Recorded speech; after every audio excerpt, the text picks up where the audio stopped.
But I guess, freedom is a simple word, but, when we really start to encounter it, um, it's profoundly moving. And what I mean by freedom here is that inner freedom.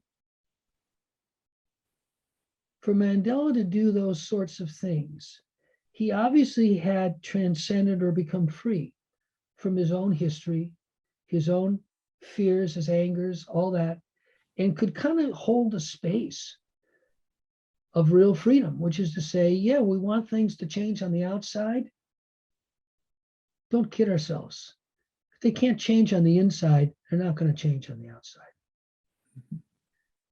And obviously, the one other element in the whole story is that reaching across divides between oppressors and oppressed. There's no coincidence, and I'm quite sure at some deep energetic level, those gestures of Mandela were absolutely vital for what ensued in the next few years, the Truth and Reconciliation process, which if you talk to anybody who went through it, was amazing. I consider it, maybe what's going on in Canada would be my second candidate, the highest gestures of civilization I've seen on the planet in the last 3 decades. Bringing together the oppressors and the oppressed to sit and talk, tell the truth, forgive each other, so we can move on. So these gestures to show that, we feel trapped, but there are ways out of the trap. There are keys to this cell, but the keys are not the ones we're normally looking for.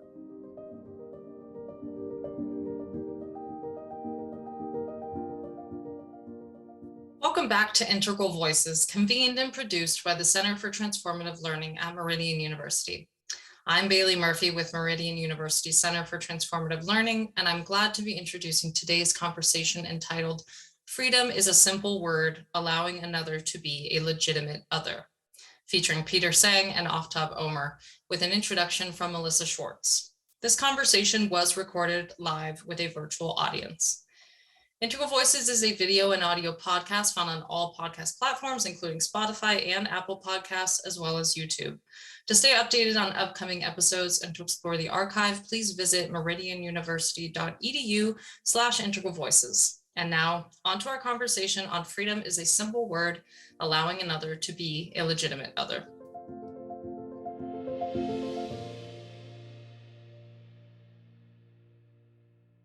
By way of honoring and welcoming you, Peter, I will read a short passage from Marin Buber that's been quite important to Peter. I'm going to take the liberty to substitute the neutral pronoun of they and them instead of the he and him that's in here, which is responsive to the times that we're in. Also, I'll be inviting you to share in the chat what was evoked for you. The free person is one who wills without arbitrary self-will.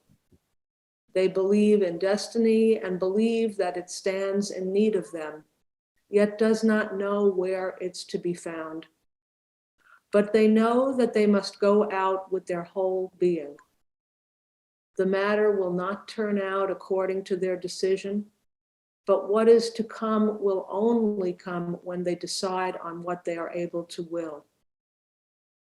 They must sacrifice their puny, unfree will, which is controlled by things and instinct, to their grand will, which quits defined for destined being. Then they intervene no more. They intervene no more, but at the same time, they do not let things merely happen. They listen to what is emerging from themselves, to the course of being in the world. Not in order to be supported by it, but in order to bring it to reality as it desires. So welcome again, Peter. Many people will recognize this passage because it's included in the chapter on the grand will in the book Presence. Could we begin with your reflections on what is the it in the last sentence? Not in order to be supported by it, but in order to bring it to reality as it desires. What is the it? Well, my first thought is that language always enables and constrains, right? In a kind of a technical sense, language is a set of symbols we use to kind of point at something. In the context of the passage, it's his attempt to talk about destiny.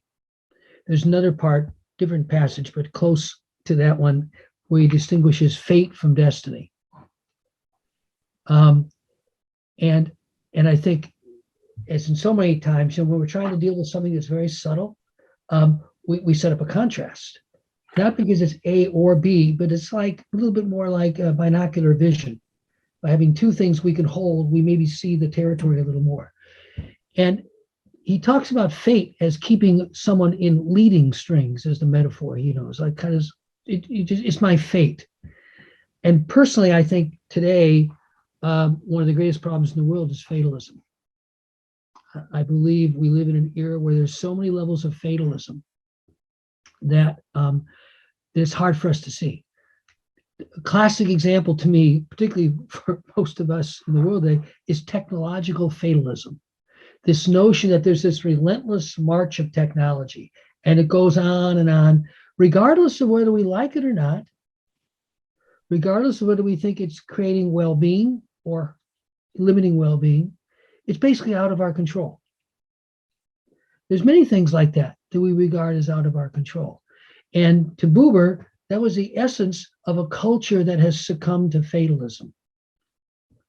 Is more and more you feel the things that are really shaping what you care about, not just arbitrary problems, but things you really care deeply about, like climate change and species and social well-being and the health and well-being of children, things that are really deep in our kind of innate sense of human priorities, are being affected mostly adversely in ways that no one is in control of. A slight variant of fatalism is conspiracy theories. No, it's the 10 richest people in the world who are in control of everything.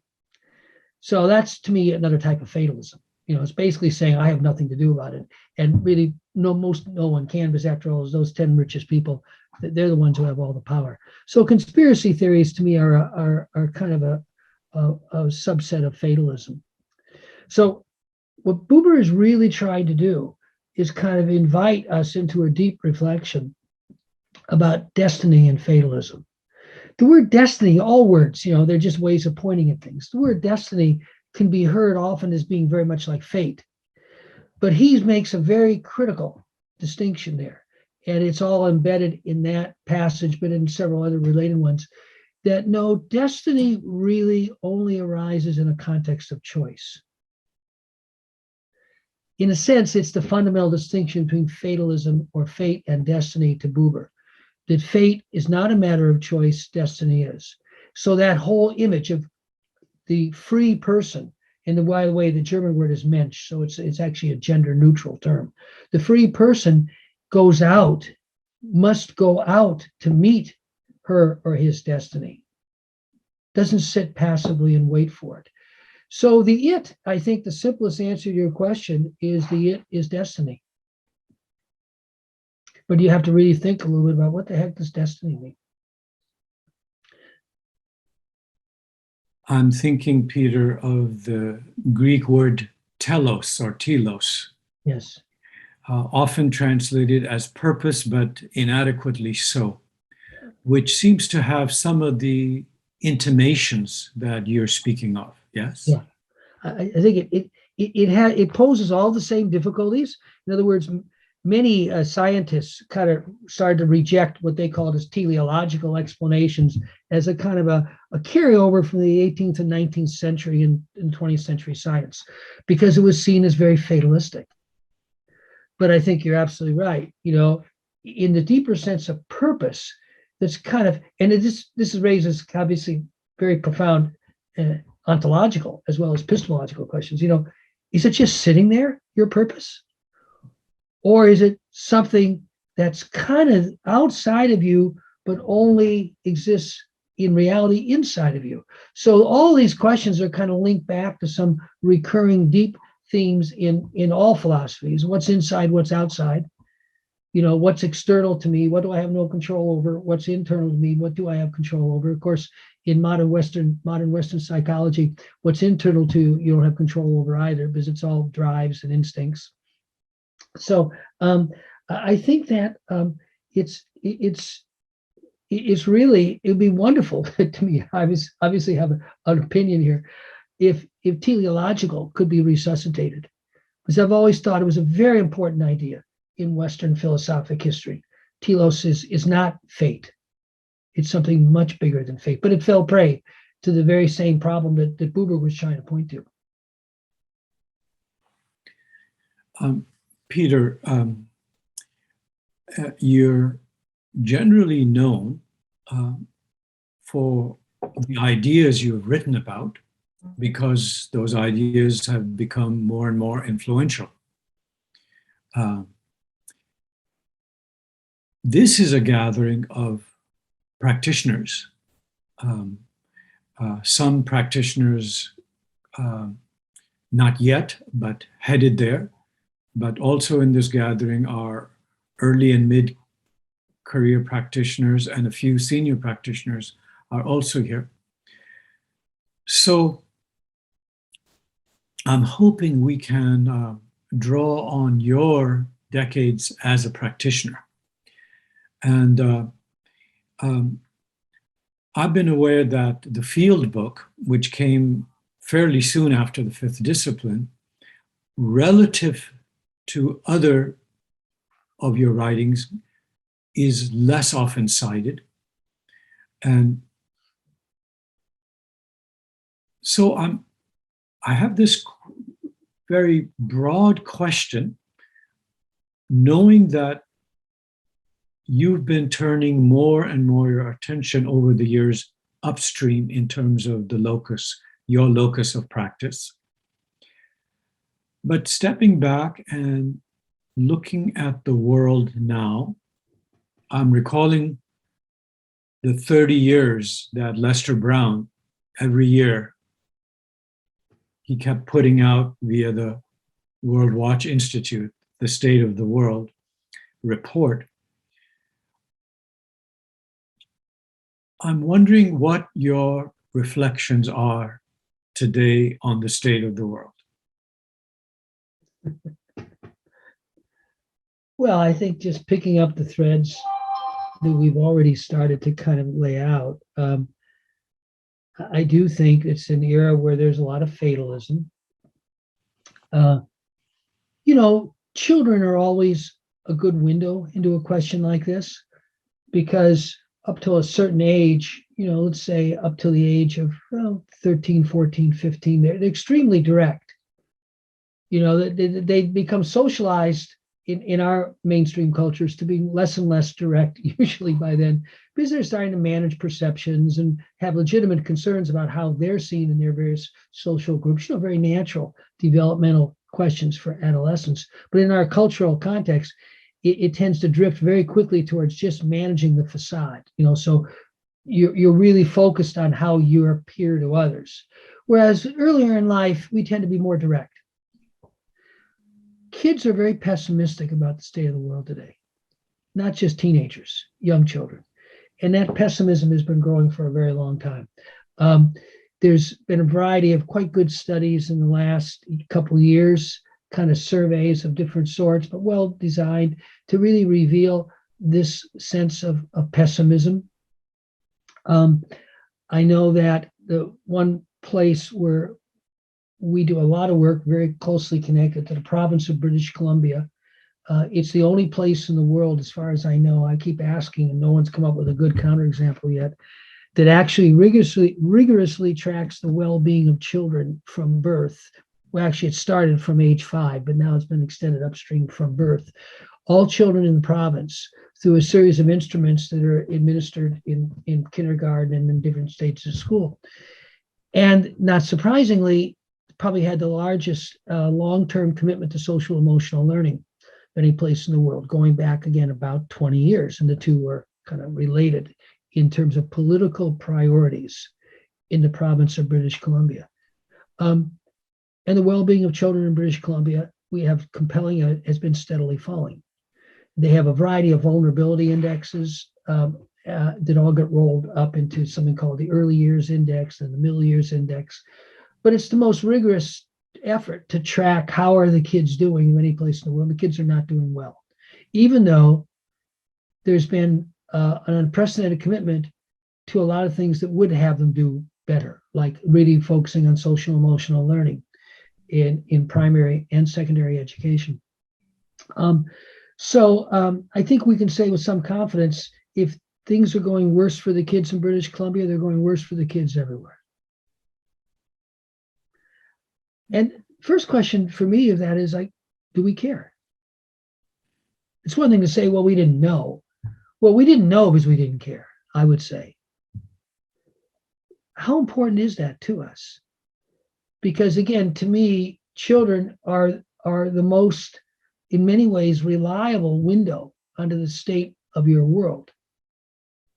You might say that, historically, if you look at societies that I think have been relatively healthy, I know a lot about the history of China, spent a lot of time in China, and China has the benefit of looking over a 5,000-year span, and they see many golden ages, and they see many ages that weren't very golden. And like most places, usually when you have periods where societies are working pretty well, they really prioritize two things, which is the well-being of children and the legitimacy and respect for children and the space for art. So the artists and the children, they're the kind of natural lenses onto how our society is doing. So I would say, we have a lot of problems.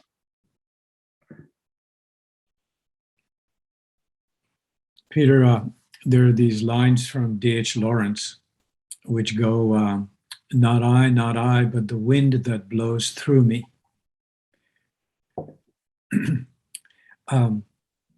A fine wind is blowing the next direction of time. If only I could let it carry me, bear me. So there's the images in these lines, and then there are the images in the Yeats line that we hear a lot. Things fall apart, the center cannot hold, mere anarchies loosed upon the world. Ceremony of innocence, and everywhere the ceremony of innocence is drowned. So if we hold these two sets of images in some creative tension, along with your emphasis on the challenge of fatalism, we have a zone of choice for personal will, and perhaps we could say system will. Mm-hmm. What do we know about system will? Well, again, these are domains. The first thing that comes to my mind is, language is not trivial. System will is a phrase that's probably not going to evoke a lot. There's a lovely phrase in traditional Chinese culture which kind of points in the same direction. The problems of collective karma cannot be overcome by heroic individuals. The problems of collective karma cannot be overcome by heroic individuals. So to me, that's kind of opening this same question. Mm-hmm. What does it mean to shape collective karma?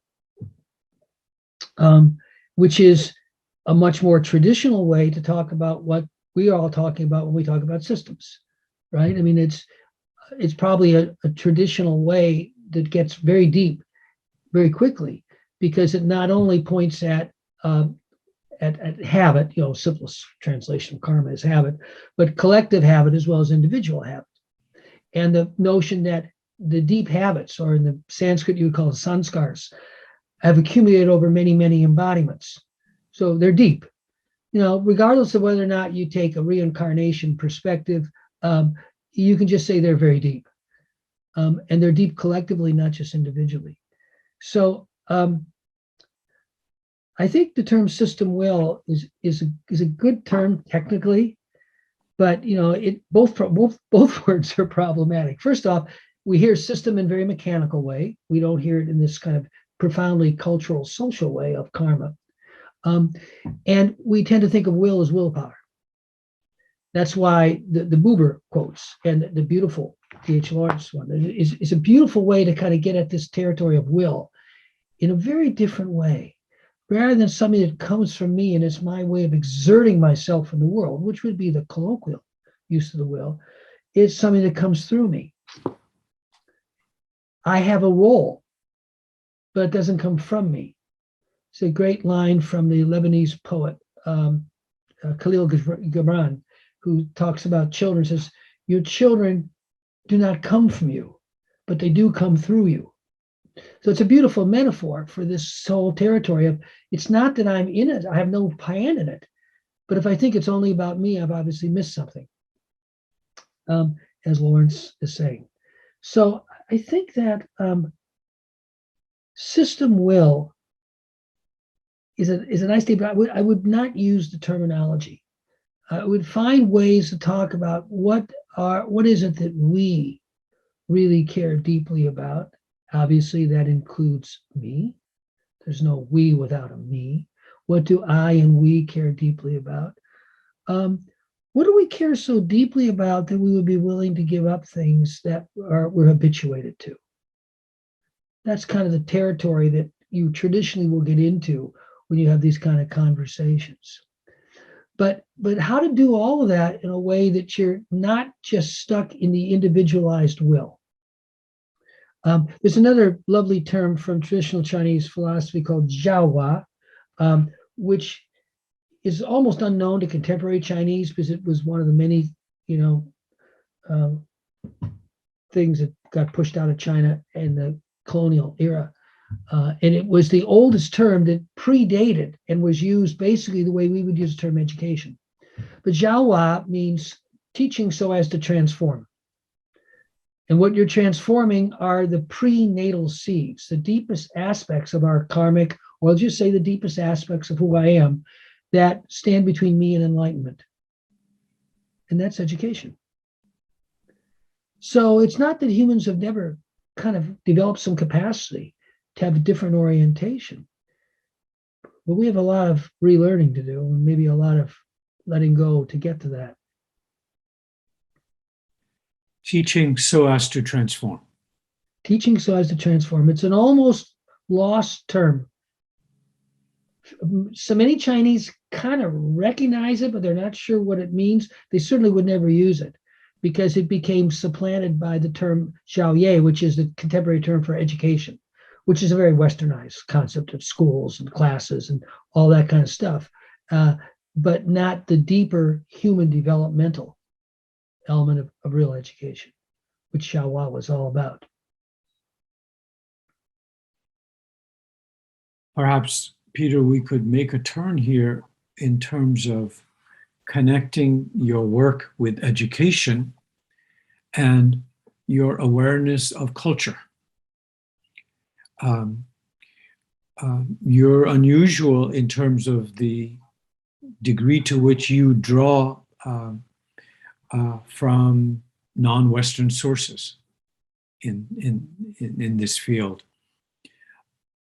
What are the cultural interventions, and I don't know if interventions is still a good word here, but culture does transform for worse and better. And we could say that when we get focused on cultural exchange, like education, we're moving upstream as practitioners. What do we know about cultural change as practitioners? Well, I mean, again, it's a big word, useful for me to start by kind of bringing it down to something a little more concrete. So let's look at organization culture as just a concrete embodiment. I think the larger cultural context is, of course, critical, because that's where so many of our deep problems arise. Still, years ago, I had a great mentor for a long time. All of us at MIT did, named Edgar Schein, who kind of wrote some of the definitive books about organization culture. And I remember Ed teaching us years ago. He said, well, if you want to learn about the culture of organization, don't bother reading all their values and all that. That's all great, but that's just their espoused culture. Go to a meeting and pay attention. Who speaks? Who doesn't speak? What gets talked about?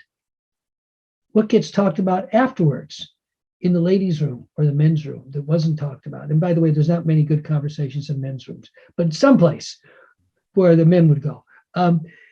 That wasn't said at the meeting. So culture is but the other key point you always point, it's really the here and now of how we are showing up with each other, and the visible and the invisible. I said the spoken and the unspoken. But of course, if you're paying attention, you can get a lot of that.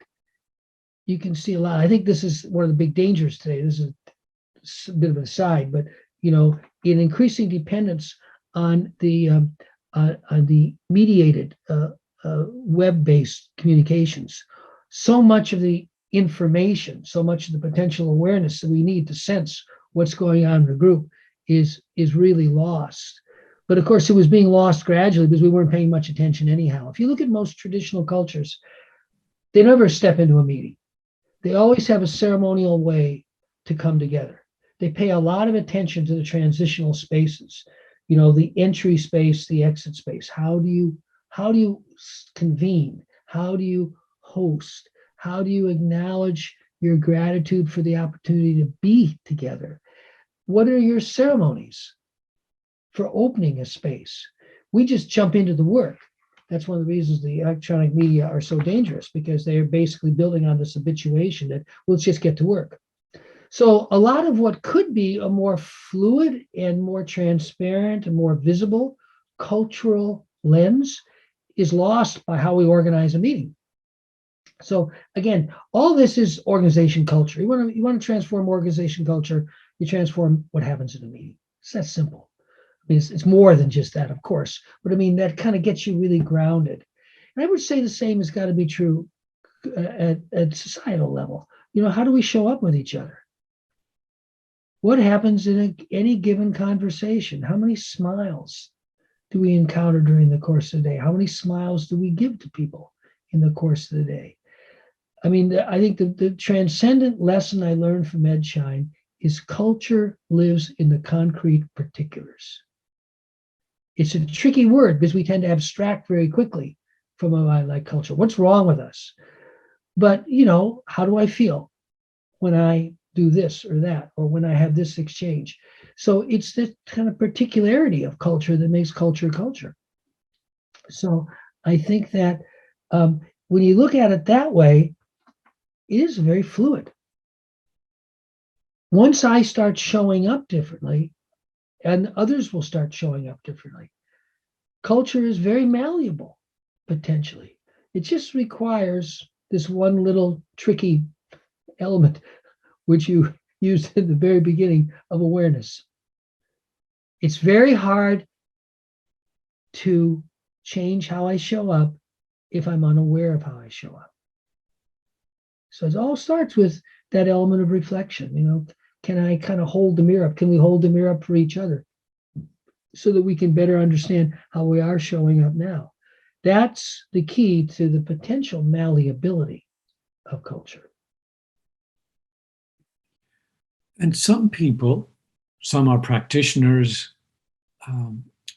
systems practitioners, but many others who are not, some people have an impact that is culture transforming. Let's take a well-known example, Nelson Mandela.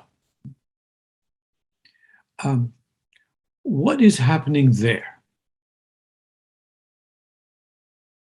Oh, well, that's a tricky one. You ask these difficult questions because there's so much that taps me into. I had the good fortune to spend a lot of time in South Africa during the last 5 years of the apartheid era, and then stayed pretty closely connected in the ensuing 5 years.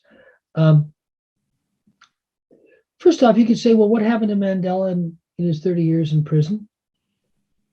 You know, he was an angry. I mean, I didn't know him. I didn't know people who knew him then. You know, I did get to know a lot of people who knew him well during my time there, although I never actually met him.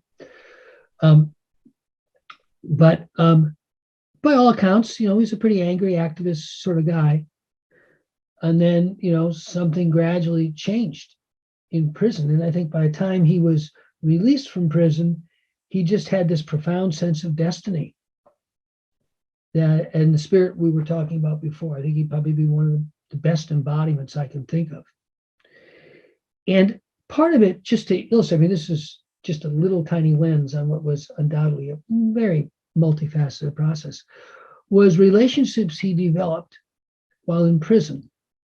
One of the wonderful stories was told to me by a close friend who was at the inauguration. So finally, in 1994, they'd had their election. It went through about a 4-year period between when Mandela came out of prison. Apartheid was officially ended in I think it was February of 1990. The clerk gives his famous speech. He says all these formerly politically banned parties are now unbanned. I was in South Africa when that speech was given. It was quite an amazing moment. And then it was still another few months before Mandela was actually released, well, about a month or so. And then there was this very dicey period where they still hadn't had elections. So it was about a 4-year period. It was extremely fluid. Could have easily erupted into all kinds of violence. Tutu, Mandela, and a few people just held this kind of profound sense that the history was guiding us towards something. Anyhow, the story, though, is really simple. When they finally had the election and his inauguration, which was 4 years after he was released from prison, on the dais with him in the inauguration were his, in South African term would be warders, 2 white men who were his jailers. This was a very important gesture for him. And in his remarks, he talks about them. He turns and says, I've invited, I can't remember their names, so-and-so and so-and-so, because they were my warders in Robben Island. We got to know each other as human beings. So something kind of cracked or eroded for Mandela. He then did something which, the significance of this, I think, is impossible to judge if you weren't a South African. So they all, at the end of the whole ceremony of his inauguration, they sang the new South African national anthem, which no one had ever sung before. So they had to project the words and all that, because that was symbolically, there's a new country. We have a new anthem. When they finished that, I don't think this was premeditated. I think he just did it on the spot. He had everybody stand and sing the old South African anthem. The anthem of apartheid. They all sang together. So this kind of holding of the past and the present is the key, but this deep holding. Something clearly happened to him.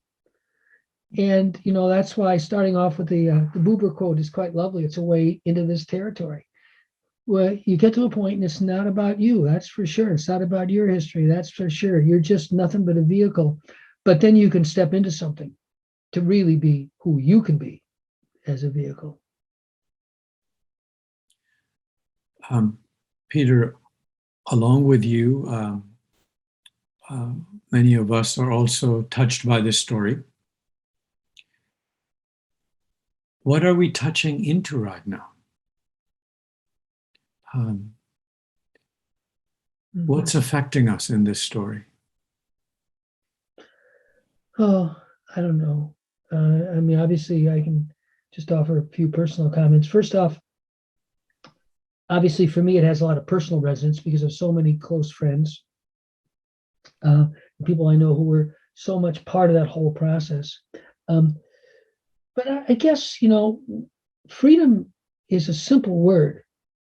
But, when we really start to encounter it, it's profoundly moving. And what I mean by freedom here is that inner freedom. For Mandela to do those sorts of things, he obviously had transcended or become free. from his own history, his own fears, his angers, all that, and could kind of hold a space of real freedom, which is to say, yeah, we want things to change on the outside. Don't kid ourselves. If they can't change on the inside, they're not going to change on the outside. And obviously, the one other element of the whole story is that reaching across divides between oppressors and oppressed. There's no coincidence, and I'm quite sure at some deep energetic level, those gestures of Mandela were absolutely vital for what ensued in the next few years, the truth and reconciliation process, which if you talk to anybody who went through it, was an amazing. I consider it, maybe what's going on in Canada would be my second candidate, the highest gestures of civilization I've seen on the planet in the last 3 decades. You know, bringing together the oppressors and the oppressed to sit and talk, tell the truth, forgive each other, so we can move on. So these gestures to show that, you know, we feel trapped, but there are ways out of the trap. There are keys to this cell, but the keys are not the ones we're normally looking for. So if we take a turn here back to education, educating for the capabilities where the most leverage could be imagined. Caroline Salborn is here with us, and Caroline, you're working with your colleagues on the inner development goals. Peter has come to some of those gatherings.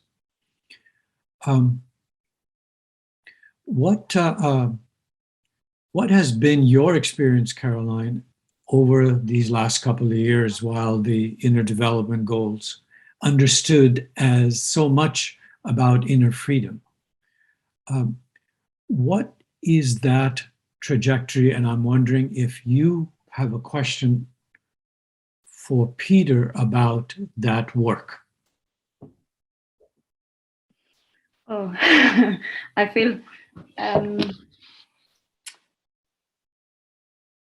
first, I just really enjoy being in the same room as you, Peter, because you make us reflect on a deeper level.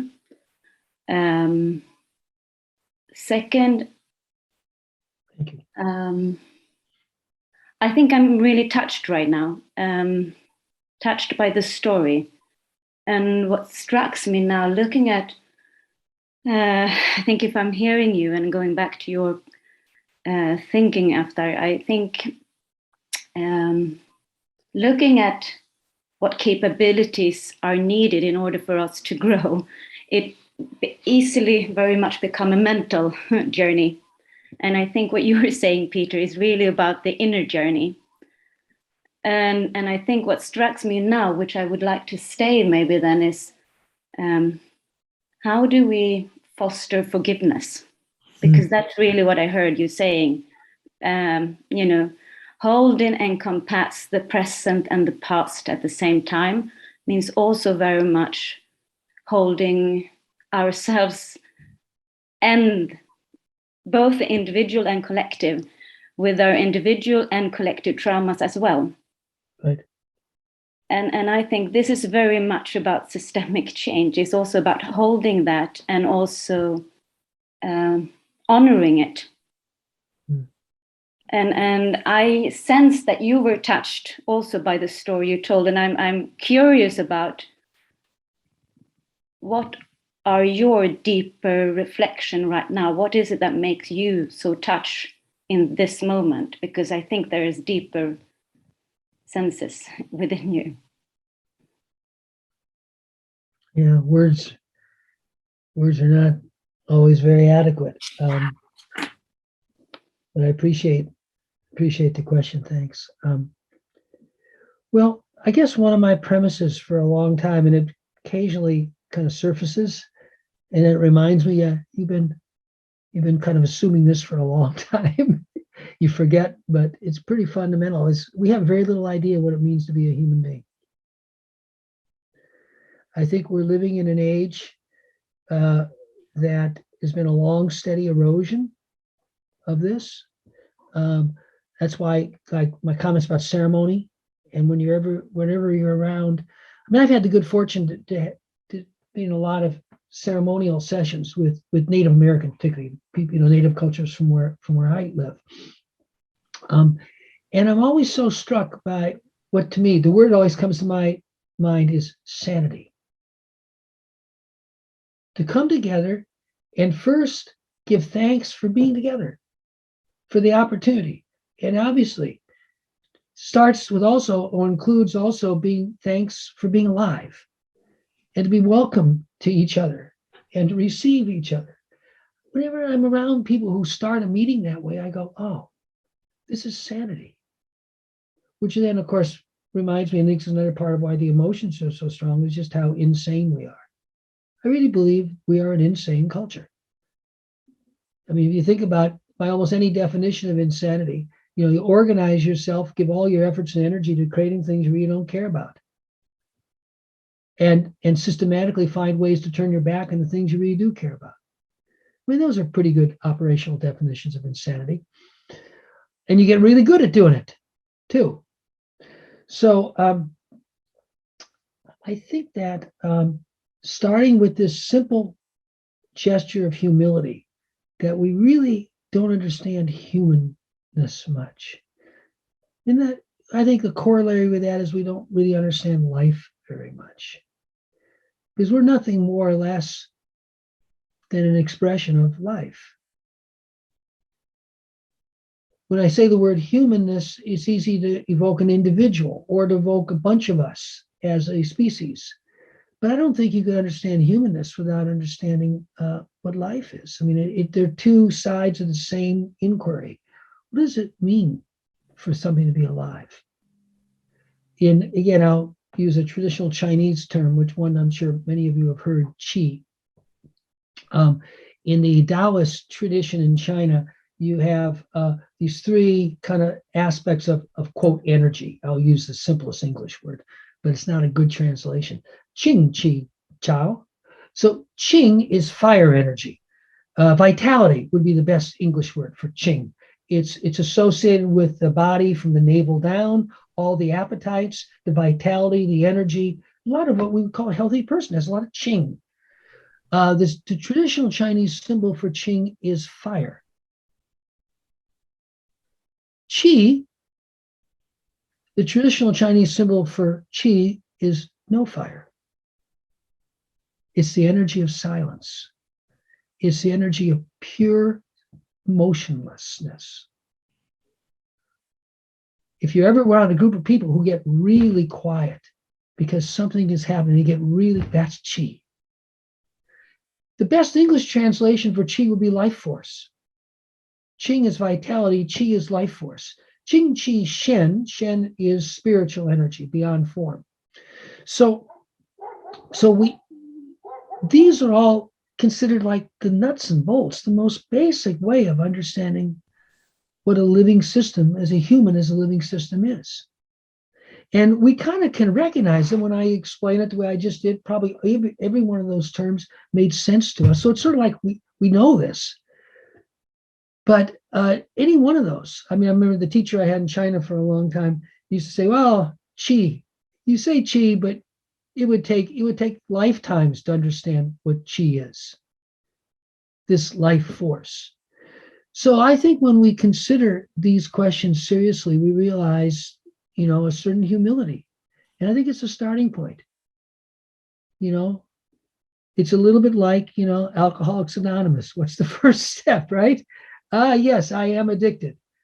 I am clueless. I have no clue what a human being is. I live in a body and I think my body is me.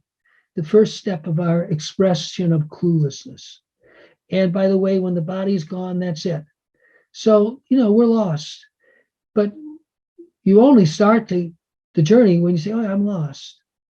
That to me would be a collective gesture of recognizing that. Now, trained as I am, and many of us probably here as a scientist and being deeply embedded in the modern scientific world at MIT, I think there is this possibility that out of the Western scientific arc of the last 200-300 years and these deeper understanding, some new synthesis is trying to emerge.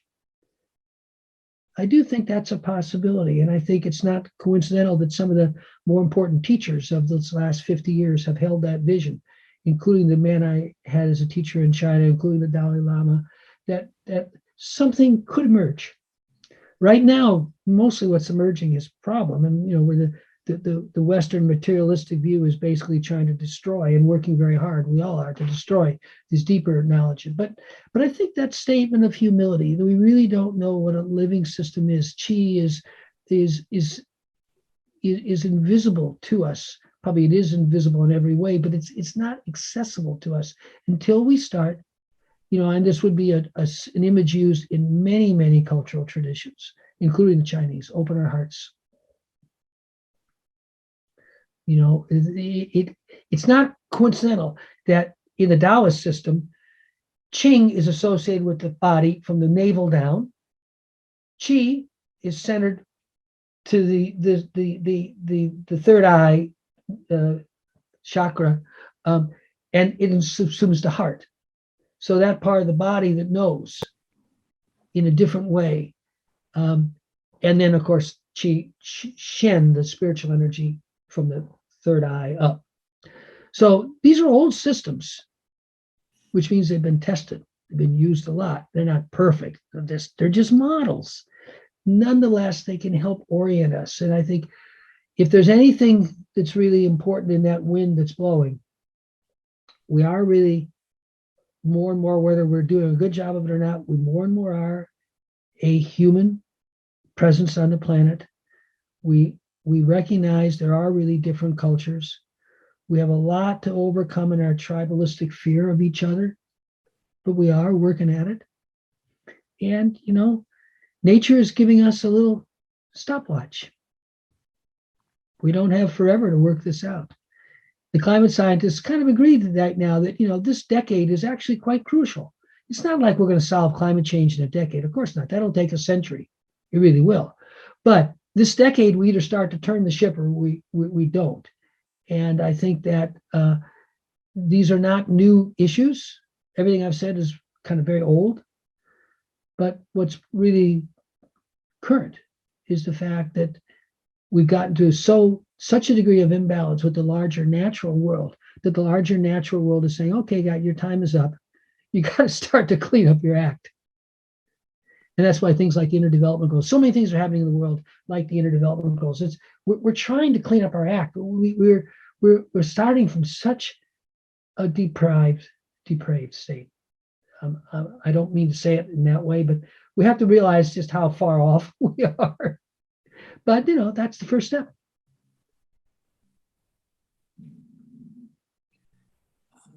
Peter, resonating with what you're saying, I would like to read a short poem. And it goes like this. Stand still. Stand still. The trees ahead and bushes beside you are not lost. Wherever you are is called here, and you must treat it as a powerful stranger. Must ask permission to know it and be known. The forest breathes. Listen. It answers, I have made this place around you.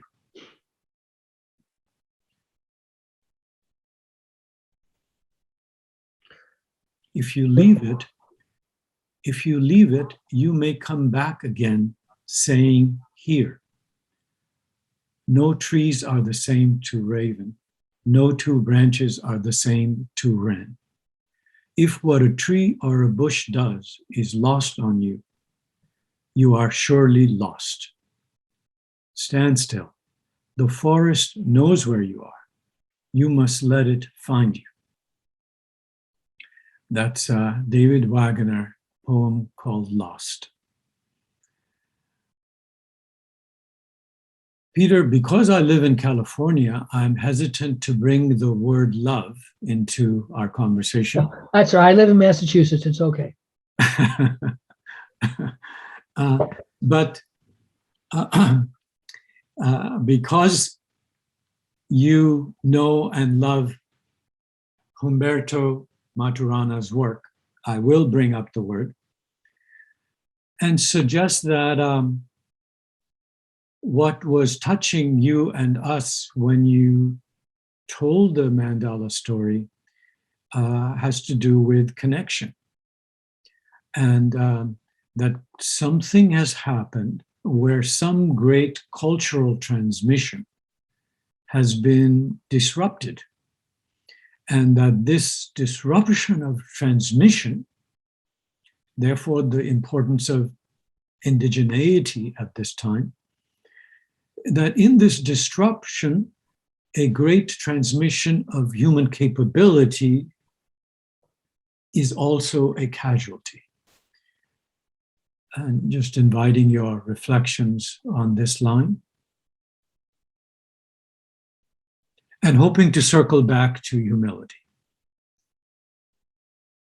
Well, the Wagner quote, the Wagner poem is such a beautiful one. I mean, it's lovely to kind of just sit with some of that imagery. It kind of connects in a very direct way to my repeated reference today of ceremonial starts, paying attention to the space that we're in. Because one of the things that gets me thinking about is that, in a sense, you might think of the life process or life simply as creating spaces within which beings can exist. That imagery, stand still. You do not need to find your way out of here. Let the forest find you. You have a space. This is where all respect starts, and it's a very suitable, appropriate connection back to Humberto's work, is to recognize that there is legitimacy to your space. Everything that lives in a place. Humberto used to talk about this kind of fundamental dualism of organism and niche. Everything he understood about the evolutionary process, and it all starts with organism and niche. The two never are separate. They never don't exist together. And if you think about it, just from the standpoint of all the concerns we understandably have for those who are so disadvantaged in today's world, that simple first step of knowing that I have a place and I exist because there's a space for me to exist. And that space is inviolate. Because without it, I don't exist, but I do exist. So I exist in space. There is an organism in niche. There is a space for me. And then there's me. And the two are really not separate. It's a little different kind of path into the kind of, you might say, systemic awareness territory, but it's a really good one.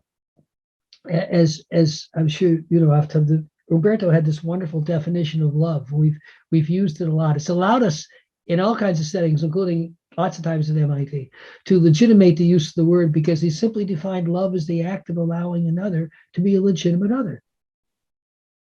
It's so simple. The act of allowing another to be a legitimate other. And it's a lifelong journey, right? To become a practitioner of that act. We spend our lives. And we can all very quickly identify all the people right now who we don't love by that definition, because we're not quite willing to allow them to be a legitimate other. But that other exists in the space for the other. So that's why the organism in niche is such a kind of profound way to think about life. Life creates a space for us to exist, and then we exist. But we can spend, in a materialistic culture, you have a natural bias towards seeing the organism, but not the niche. This is the masculine and the feminine. This is the yin and the yang. The niche is the space. The essence of feminine principle of leadership is pay attention to the space. Pay attention to the emptiness. Pay attention to everything that doesn't manifest, but without which the manifestation doesn't occur. The teacher I had in China, because I wasn't Chinese, was always giving me stuff to read. He said, well, it's a Western mind, you'll understand this better. There's a very famous text called, it's typically translated in English as The Awakening of Faith. And no one knows who wrote it. It's dated more or less the time that Buddhism was working its way into China. So it's, roughly 2,000 years ago or so. And these are all very imprecise, and the author's unknown. It's attributed to someone called Asvaghasha, typically. But everybody agrees, well, no one really knows who wrote it. But it had a historic role because all religions, all spiritual cultivation traditions are cultural, and they grow up in a place. There's an organism in a niche, right? So coming out of India originally, but then of course particularly Southeast Asia and the places where Buddhism had started to take root, as it's moving further north into China and eventually Japan and ultimately, of course, Tibet. There was this effort to kind of distill the essence, so that if the essence was really clear, then the manifestation could be what the context allowed. Anyhow, so it's really simple. And the Awakening of Faith was about 5 pages in the original Sanskrit. Now, if you can get it, you can get it online. Originally, when I had to find this, it took months to find a used copy, but now it's pretty easy. If you Google The Awakening of Faith, you'll find it. The original Sanskrit is about 5 pages, and it basically starts off with one mind, 2 aspects of mind. Now, translations are always tricky because back to our first comment about words. Mind is not mind in the Western sense at all. Mind in this sense is the totality of everything, literally everything. Because the 2 manifestations of mind are the infinite and the manifest, or the 2 consequences of mind, the infinite and the manifest. Inseparable. The book is called The Awakening of Faith because the faith it's trying to awaken is that enlightenment is possible. And enlightenment is possible because we exist in this space of the infinite and the manifest, inseparable. The Sanskrit term is the Tathaka Garbha. And by the way, the word Garbha, the best translation for it is womb.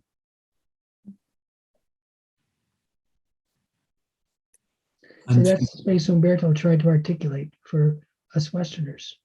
He knew all that very well. He called his organization the Matristica Institute.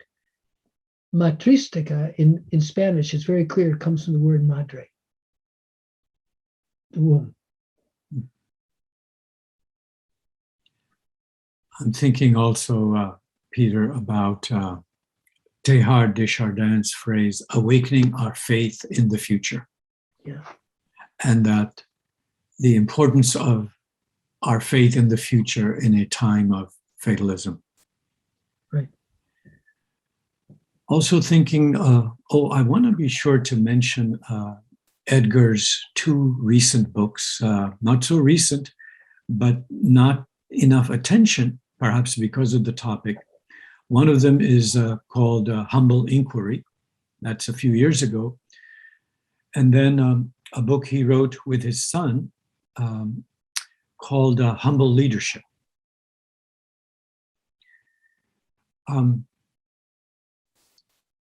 Also, Peter, while you were speaking about Humberto, I thought of a word from my native language, Urdu, and the word is lehaz. And maybe 3 decades ago, my mother and I were looking for a word in English and couldn't find one that quite worked. There were words close, but not quite. And so we translated lehaz to mean the commitment to sustain the significance of the other's being. Mm. The commitment to sustain the significance of the other's being.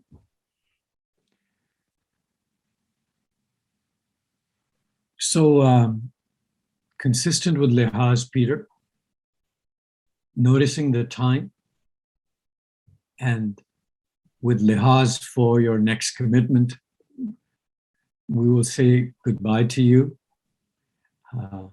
unless you would like to make some closing comments. No, it's been fun. Thank you all. No, I really appreciate it. It's nice to see you again, Aftab. And I have a little appreciation for the work you all are doing together. I really do appreciate that. Thanks for joining us. Integral Voices is produced by the Center for Transformative Learning at Meridian University. All episodes are available at meridianuniversity.edu/integral voices. For more information about Meridian, including upcoming public courses, other podcasts, and information sessions, visit meridianuniversity.edu. See you next time.